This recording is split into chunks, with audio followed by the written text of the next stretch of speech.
আজকে আমি শুক্তো রেসিপি দেখাবো, যেভাবে আমি বাড়িতে করি। প্রথমে সমস্ত সবজি গোটা গোটা করে আমি কেটে নিয়েছি। মশলা হিসেবে রাঁধুনি, সর্ষে আর আদা।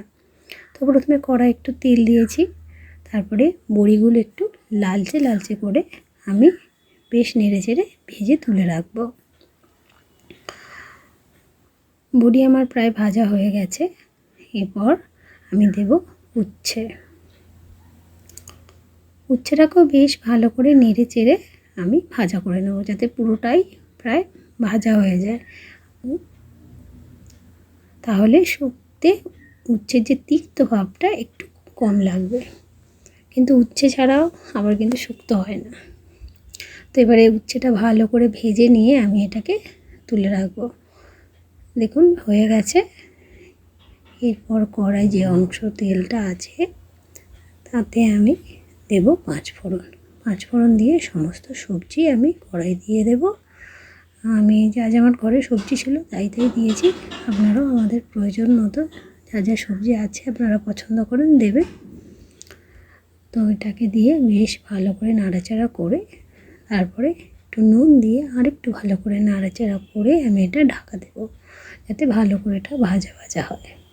ভালো করে আপনারা অনেকে আলাদা আলাদা করেও সবজিগুলো ভাজতে পারেন, কিন্তু সময় যাতে বাঁচে তার জন্যই আমি সমস্ত কিছু একসাথে দিয়েই ভাজা করে নিয়েছি। তো সবজি প্রায় ভাজা হয়ে এসেছে। এরপরে আমি এতে জল দেব, অনেক নয়, পরিমাণ মতো জল দেব। ফুটে উঠলে আমি যে মশলাটা বেটে রেখেছি সেই বাটা মশলাটা আমি দেব, আর তার সাথে দেব একটু দুধ, গুঁড়ো পাউডার দুধ যেটা হয় সেটা আমি গুলে এতে দিয়ে দিয়েছি। এটা দিলে কি হয় না, শুক্তোটা একটু গাঢ় গাঢ় হয়।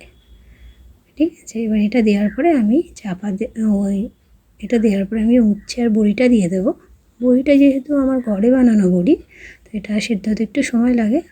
তো আপনারা যারা বাজার থেকে কিনে আনা বড়ি দেবেন, সেটা পরেও ফুটে ওঠার পরে দিলেও কোনো অসুবিধা হবে না, সিদ্ধ হয়ে যাবে। তো এটা দিয়ে আমি একটু চাপা দিয়ে দেবো।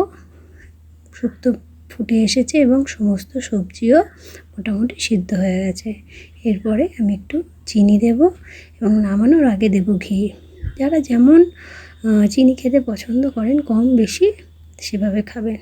এভাবে গরম গরম শুক্তো গরম ভাতে খুবই